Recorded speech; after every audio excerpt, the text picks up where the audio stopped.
मेरी साड़ी। और आपको आज का मेरा मेकअप कैसा लग रहा है वो भी ज़रूर से बताइएगा। बहुत ज़्यादा टाइम नहीं था, पूजा की भी तैयारी करनी थी, फटाफट से मैं रेडी हो गई हूँ और पूजा की सारी तैयारी हो चुकी है। तो आपको एक बार फिर से मेरी तरफ से तीज की बहुत सारी शुभकामनाएं। हैप्पी तीज। तो चलिए हम चलते हैं पूजा करने के लिए।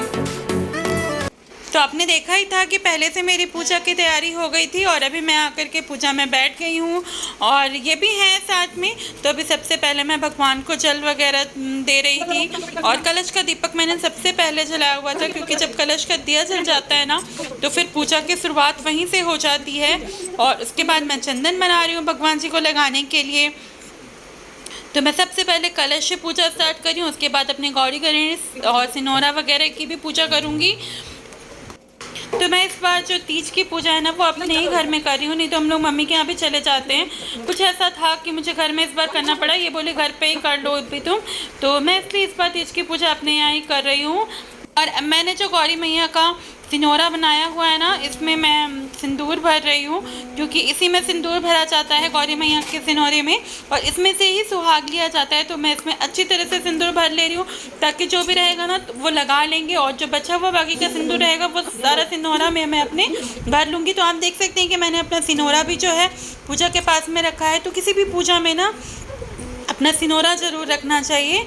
तो हम सुहागनों के लिए सिनोरा बहुत मायने रखता है और पूरे जीवन भर ये हमारे साथ ऐसे ही चलता रहता है। तो बहुत ज़्यादा वैल्यू है सिनोरा की। और सच बताऊँ ना तो आज इन लोगों ने बहुत ज़्यादा मेरी हेल्प की हुई है पूरा दिन। ये भी आज मुझे मेहंदी लगाने के चक्कर में ना इनको 1-1.5 घंटे वेट करना पड़ गया था और ये बेचारे वहीं पे रुके हुए थे। तो बहुत इन्होंने भी मेहनत किया। और अभी शाम को ना ये लोग बाहर खाने चले गए। इन लोगों ने बोला कि रहने दो, तुम अपनी पूजा वगैरह करो, परेशान मत हो, हम लोग बाहर ही खा लेंगे। तो सच बताऊँ तो ये लोग काफ़ी कोऑपरेट कर देते हैं, और थोड़ा सा भी काम में या किसी भी चीज़ में कोऑपरेट कोई कर दे, हेल्प कर देना, तो बहुत ही रिलैक्स हो जाता है। तो बस मेरी पूजा चल रही है, पूजा के बीच में मैं आपको अपनी बाकी सारी बातें भी बता दे रही हूँ। और ये मैं भगवान को चढ़ा रही हूँ फूल।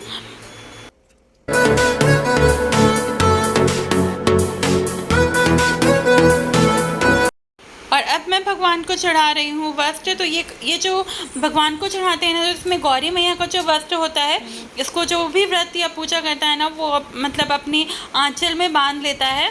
तो एक तरह से इससे गौरी मैया का आशीर्वाद मिलता है। तो ये ज़रूर से चढ़ाते हैं। और साथ में जितने भी फ्रूट्स वगैरह रखे हुए थे वो भी मैं भगवान को भोग लगा दे रही हूँ। तो सारा कुछ ना मैं आज ही इनके साथ मेहंदी लगाने को गई थी तो लेकर के आई थी। एक दिन पहले से मैंने कुछ नहीं किया था इस बार। तो बस मैं अभी फल वगैरह सारा भोग लगा दे रही हूँ। और मैंने बनाने के लिए भी बहुत कुछ सोचा था, तो ज़्यादा तो कुछ बना नहीं पाई, पर मैं अकेले सिर्फ गुजिया बनाई। तो मैंने ये एक डब्बा अच्छा खासा गुजिया बनाया हुआ है, तो मैं गुजिया का भी भोग लगा दे रही हूँ। अनरसे का आटा ना रेडी किया हुआ था, पर मैं अनरसा बना नहीं पाई और आज दिन भर में मुझे टाइम ही नहीं मिला था। तो इस बार सिर्फ गुजिया का ही भोग लग रहा है, अदरवाइज़ साथ में अनरसा भी भोग लग जाता। तो हमारे यूपी बिहार वगैरह में ना गुजिया वगैरह ज़्यादा चलता है, और बिहार में इसको पिड़ुकिया भी कहा जाता है। तो आप लोग बताइए कि आप लोगों के यहाँ गुजिया बनती है कि नहीं, और आपके यहाँ इसे क्या कहते हैं, और आप कहाँ से मेरी वीडियो देख रहे हैं ये मुझे कमेंट करके ज़रूर बताइएगा। तो अब मैं सुहाग का सामान भी चढ़ा रही हूँ। तो सुहाग के सारे सामान चढ़ाए जाते हैं इसमें। तो श्रृंगार के सामान में ना चूड़ी, बिंदी, सिंदूर, महावर, शीशा, रबर वगैरह जो भी कुछ आप चढ़ा सकते हो ना, सारा कुछ चढ़ा जाता है। साथ में वस्त्र वगैरह तो सारी कुछ ही मैंने चढ़ा दी है। और बस मैं अब दीपक वगैरह दिखा रही हूँ, और दीपक वगैरह दिखा करके अब मुझे बस कथा करनी है। और दीपक वगैरह दिखा के मैं कथा की पुस्तक लेके बैठ गई कथा पढ़ने के लिए। और साथ में ये भी बैठे हुए थे। तो हम लोग जो है पंडित जी को घर में नहीं बुलाते, क्योंकि पंडित जी को बुलाइए ना तो बहुत ज़्यादा वेट करना पड़ जाता है। और कई बार हम लोग के साथ में धोखा भी हो चुका है कि पंडित जी आए ही नहीं हैं। तो इसकी वजह से तब से हम लोग घर पे खुद ही पूजा कर लेते हैं। तीज की पूजा में ना ऐसा कुछ कंपलसरी नहीं है कि आप पंडित जी को बुलाओ तो ही आपकी पूजा होगी। लेडीज़ लोग इकट्ठे होकर खुद से भी कर लेती हैं। तो बस मैं इसलिए खुद ही पूजा कर ले रही हूँ। और हमारे यहाँ ससुराल में भी ना मम्मी देवरानियाँ सब हैं, तो मम्मी लोग शुरू से अपने से ही करती आई हैं, अलग से पंडित जी लोगों को नहीं बुलाती। पर हम लोग को तो धोखा हो चुका है, इसलिए हम लोग अब खुद से ही कर लेते हैं। क्योंकि पूरा दिन व्रत रखने के बाद में वेट करो और पंडित जी ना आए ना तो बहुत ही बुरा लगता है। इसलिए अब खुद से हम लोग पूजा कर लेते हैं। और ये साथ में बैठ करके मेरे कथा सुन रहे थे। और हमारी कथा पूरी हो गई। उसके बाद हम लोग आरती करना स्टार्ट कर दिए। तो मुझे तो इस बार इनको भी थोड़ा अच्छा नहीं लग रहा था, मुझे भी, कि इस बार ये गजरा गलती से लाना भूल गए थे। वैसे तो हम लोग साथ में गए थे, सारा दिन मेहंदी वगैरह लगवाए, 3-4 घंटे बाहर रहे, पर मैं ही भूल गई इनको कहना कि गजरे ले लो, और फिर ये भी भूल गए। नहीं तो कभी ऐसा नहीं होता कि मेरे लिए गजरा ना लाए तीज और करवा चौथ में।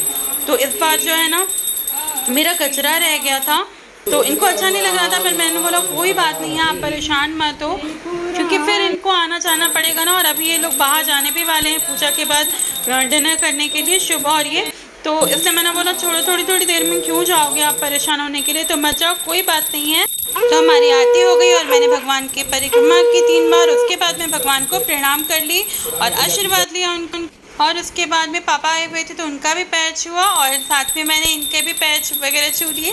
हाँ, वीडियो नहीं बनाई है तो ये मैं सोचेगा कि मैंने आज तीज के दिन अपने हस्बैंड के पैर नहीं छुए, तो ऐसा बिल्कुल भी नहीं है। हाँ, ये बोलते हैं वीडियो मत बनाओ, पैर छूने का अच्छा नहीं लगता, सारे लोग देखते हैं, तो क्या है कि इनके स्टाफ के लोग भी देखते हैं तो काफ़ी शर्मा जाते हैं। तो फ्रेंड्स, फाइनली हमारी तीज की पूजा हो गई है। तो आप सबको तीज की बहुत सारी शुभकामनाएं। बताओ आपने तीज कैसे सेलिब्रेट किया। और ये मेरी मेहंदी अभी बहुत ज़्यादा कलर नहीं आई है, क्योंकि मैंने ना इसको करीब लगाते लगाते मुझे 2:30 बज गई थी, और उसके बाद बहुत ज़्यादा टाइम तक रख नहीं पाई, सिर्फ 1 घंटा रखा, और उसके बाद मैंने इसको वॉश कर दिया। तो आई थिंक कि रात तक ये काफ़ी कलर आ जाएगा। इसमें थोड़ा ज़्यादा कम दिख रहा है, अदरवाइज़ हल्का मरून हो गया है। ऐसा नहीं कि मेरे पतिदेव प्यार नहीं करते, काफ़ी प्यार करते हैं। वो आखिर 1-1.5 घंटा बैठ करके वेट भी किए, साथ में बैठे, उसके बाद मुझे मेहंदी लगाए हैं, तो मेहंदी में रंग आया है, ऐसा नहीं, और भी गहरा रंग आएगा, वो सुबह देखते हैं, है ना। तो तीज की पूजा वूजा हो गई। उसके बाद ये लोग चले गए हैं मार्केट, क्योंकि इन लोगों ने आज डिनर घर पे नहीं करना था। दिन में तो खाया इन लोगों ने घर का, नाश्ता भी घर का खाया। अभी कह रहे हैं कि मम्मी सुबह की नाश्ता, रात का डिनर मत बनाओ, हम लोग बाहर खा लेंगे। तो ये लोग गए थे बाहर और खा लिए हैं लिट्टी चोखा और पता नहीं क्या क्या ये लोग खा के आए हैं। और अभी हो रहे हैं टाइम, आप यकीन करोगे 12:45 हो रहे हैं, और मैं भी बैठी हुई हूँ, क्योंकि कहते हैं ना कि सोने से अजगर नहीं बनते हैं। तो कोशिश कर रही हूँ कि थोड़ा सा तो जग सकूँ, तो बस अभी थोड़ा जगी हुई हूँ, और इसके, लेकिन अब मुझे नींद आ रही है। और ये भी कह रहे हैं कि सो जाओ, क्योंकि फिर सुबह जल्दी से उठना है, पूजा वूजा करनी है। और अभी मैंने ना बहुत सारी रील्स बनाई है, टाइम कैसे पास करूं सोच रही थी, तो मैंने काफ़ी सारी रील्स वगैरह शूट कर ली। तो मेरी रील्स आप जो है मेरे ममता राजेश ब्लॉग इंस्टाग्राम पे आप जा करके देख सकते हैं। आप मेरे फेसबुक पेज ममता राजेश ब्लॉग के ही नाम से है, आप उस पर भी जाइए, मुझे फॉलो कीजिए, आपको सारी रील्स मेरी वहाँ भी मिलेंगी, तो वहाँ पर भी मुझे सपोर्ट कीजिए। और यूट्यूब पर तो आप कंटिन्यू बने रहना, और अगर न्यू हो तो लाइक या सब्सक्राइब ज़रूर से करना। तो बस यही सब चीज़ें चल रही है। अभी 12:45 हो चुके हैं, तो मैं सोच रही हूँ फाइनली मैं चेंज वेंज कर लेती हूँ और थोड़ा सा कर लेती हूँ रेस्ट। लेकिन उससे पहले मैं जा रही हूँ चने की दाल और चावल भिगोने के लिए। सोचूँ ना सुबह के थोड़े से पकौड़े बना लेंगे, तो 2-4 जो चाय के साथ पकौड़े खाएंगे ना, वो अच्छा लगेगा। तो थोड़ी सी शुरू से आदत है, जब मम्मी लोग भी फास्ट करी थी ना, तो मम्मी की भी आदत थी पकौड़े वगैरह खाने की, तो मतलब 2-4 का टेस्ट जो आता है ना, वो अच्छा लगता है। तो इसलिए मैं सोच रही हूँ कि मैं जा रही हूँ चने की दाल और चावल भिगो लेती हूँ, तो फटाफट से भिगो लेते हैं, अदरवाइज सुबह तक भीग नहीं पाएगा, तो चलो भिगा देते हैं। अभी रात के 2:30 बज रहे हैं, और मैं घर के काम में बस लगी हुई थी। सोचा थोड़ा सेट वगैरह कर लूँ, क्योंकि कल फास्ट तोड़ने के बाद में ना मुझे ज़्यादा थकान महसूस होती है। तो सोने जा रही हूँ, 1-8 घंटे तो एटलीस्ट सो लूँ, फिर 4 बजे तक मैं 4-4:30 तक उठ ही जाऊँगी। कोशिश करेंगे 4 बजे उठ जाए। और अभी मैं जा रही हूँ अपना फेस क्लीन करने के लिए, मेकअप रिमूव कर ले रही हूँ। तो मैंने मेकअप रिमूव करने के लिए लिया है गार्नियर का मेकअप रिमूवर। तो ये काफ़ी अच्छा, और मेकअप जो है ना काफ़ी अच्छा से क्लीन हो जाता है इससे, और मॉइस्चर भी बना रहता है स्किन में। तो आप जब भी मेकअप यूज़ करो तो मेकअप रिमूवर ही यूज़ करना। तो मैं एक नैपकिन लिया है मैंने, और बस अब मैं इससे अच्छी तरह से अपने फेस को क्लीन कर लूँगी।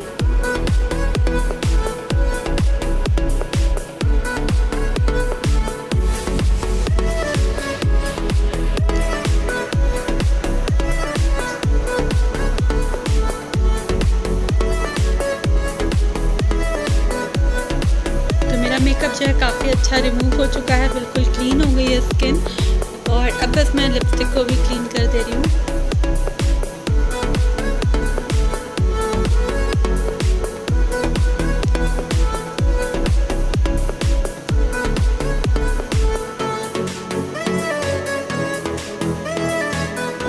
सकते हो आप, स्किन मेरी बिल्कुल क्लियर हो गई है मेकअप क्लीन करने के बाद। और अब मैं इसको अच्छी तरह से एक बार पानी से गीला करके और क्लीन कर लूँगी। उसके बाद मैं फेस वॉश कर लूँगी, ताकि अच्छी तरह से मेरी स्किन क्लीन हो जाए। और मॉइस्चराइज़र लगा करके मैं जा रही हूँ सोने। और ये ब्लॉग हम करते हैं पेंट, मिलते हैं नेक्स्ट ब्लॉग में, जो कि सुबह स्टार्ट होगा। तो चलो bye bye, good night, happy Teej, take care friends.